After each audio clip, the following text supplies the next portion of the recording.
नमस्कार, मैं डॉक्टर विजय शुक्ल।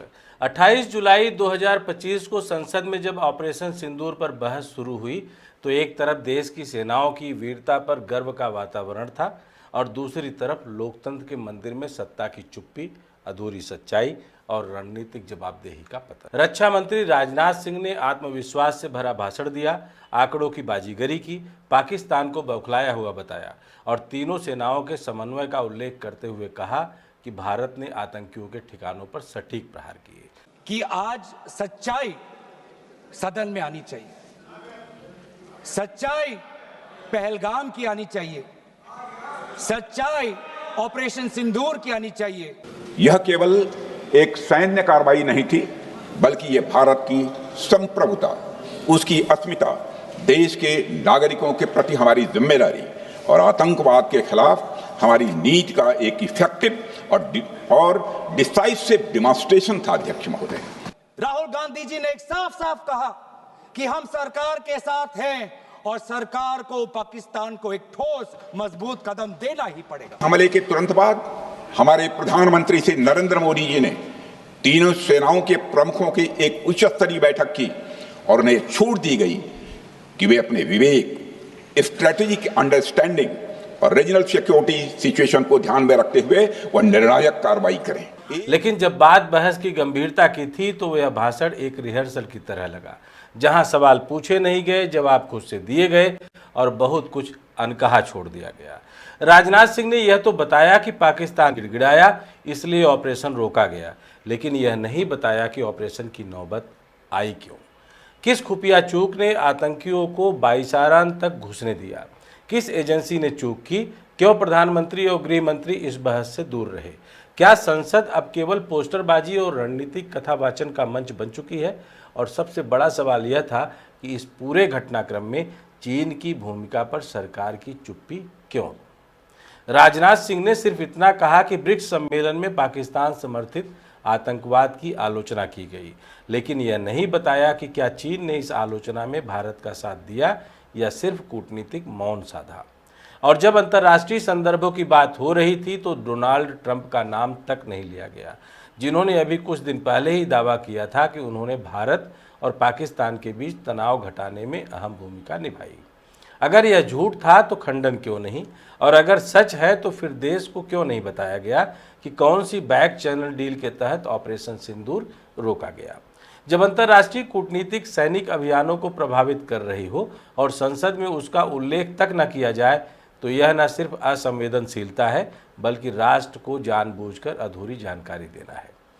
इसी दौरान जब संसद में यह बहस चल रही थी, उसी समय कश्मीर घाटी में सेना ने ऑपरेशन महादेव के तहत एक ताज़ा मुठभेड़ में 3 आतंकियों को मार गिराया, जिनमें पहलगाम हमले का मास्टरमाइंड सुलेमान शाह भी शामिल था। यह सूचना आई, लेकिन संसद में इसका कोई जिक्र नहीं किया गया। यह अनायास नहीं बल्कि एक रणनीतिक चुप्पी थी। क्या यह मुठभेड़ उस बहस की टाइमिंग से जुड़ी थी? क्या सरकार एक जमीन पर हो रही कार्रवाई को संसद के भाषण की पृष्ठभूमि बनाना चाहती थी? अगर नहीं तो फिर ऐसे निर्णायक ऑपरेशन की सफलता का उल्लेख क्यों नहीं किया गया? क्या सेना का बलिदान और साहस अब केवल सूचना जारी करने की टाइमिंग का उपकरण बनकर रह गया है? कांग्रेस सांसद गौरव गोगोई ने सरकार को घेरा, पूछा कि आतंकवादी सेना की वर्दी में कैसे घुस गए। देश ये जानना चाहता है कि वो 5 दहशतगर्द कैसे घुसे। क्या यह सिर्फ दुस्साहस था या हमारी खुफिया एजेंसियों की घातक नाकामी? उन्होंने सरकार को बुज़दिल तक कहा और संसद में प्रधानमंत्री तथा गृह मंत्री की अनुपस्थिति को जन भावनाओं का अपमान करार दिया। लेकिन विपक्ष भी इस पूरे विमर्श को एक रणनीतिक चौखटे में ढालने में असफल रहा। विपक्ष के पास भावनात्मक भाषा तो थी, लेकिन कूटनीतिक परिप्रेक्ष्य और अंतर्राष्ट्रीय लिंक की गंभीरता नहीं थी। यही कारण है कि बहस सरकार की सोच शक्ति और विपक्ष की शब्द शक्ति के बीच उलझकर रह गई और जो सबसे जरूरी था वो गायब था, सच। ऑपरेशन सिंदूर एक सैन्य सफलता थी, इसमें कोई दो राय नहीं। सेना ने जिस अनुशासन और तकनीकी सटीकता से सीमा पार आतंकियों के अड्डों को खत्म किया वह सराहनीय थे। लेकिन सवाल यह है कि क्या हम केवल हथियारों की सफलता पर जश्न मना सकते हैं जबकि उसी वक्त बाईसारन में दुश्मन वर्दी पहनकर हमारी जमीन पर घूम रहा हो? क्या हम यह नहीं जानना चाहते कि पहलगाम हमले से पहले कौन सो रहा था? कौन रिपोर्ट नहीं पढ़ रहा था और कौन साजिशों को राजनीतिक खामोशी से ढक रहा था। जब संसद में बहस हो रही थी तब सेना का ऑपरेशन महादेव चल रहा था। क्या यह सिर्फ सहयोग था या सत्ता ने एक बार फिर सैनिक बलिदान को अपनी वक्तव्यबाजी का कवच बना लिया कि चूक को अनदेखा करे तो यह वीरता की नहीं छिपी कायरता की कहानी बन जाती है। सेना का साहस तभी पूर्णता को प्राप्त करता है जब उसे सियासत अपनी ढाल नहीं उसकी सुरक्षा और सच्चाई की प्रतिज्ञा दे।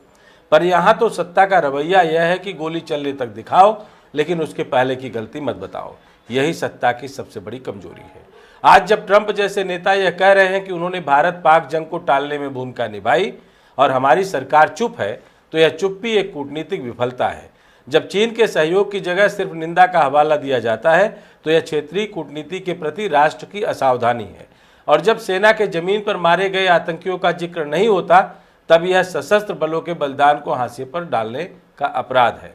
सवाल यह नहीं कि ऑपरेशन सिंदूर सफल था या नहीं, सवाल यह है कि संसद में इसका सच कितना बताया गया और कितना छुपाया गया।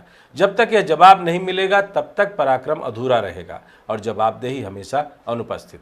लोकतंत्र सिर्फ बंदूक से नहीं चलता, वह बोलने वालों की ईमानदारी से खड़ा होता है। आज वह ईमानदारी संसद से गायब थी और यह गायब चीज लोकतंत्र को सबसे ज्यादा असहाय बनाती है। जय हिंद, जय भारत।